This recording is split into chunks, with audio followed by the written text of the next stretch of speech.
బాహుదా నదీ తీరములోన బావిలోన వెలసిన దేవ మహిలో జనులకు మహిమలు చాటి ఇహ పరముల నిడు మహానుభావ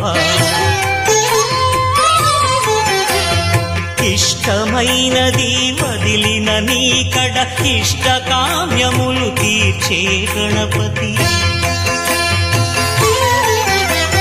కరుణను పురియుచు వరములను సగుచు నిరతము పెరిగే మహాకృతి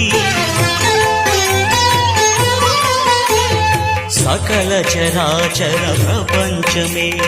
సన్నుతి చేసే విఘ్నపతి నీ గుడిలో చేసే సత్య ప్రమా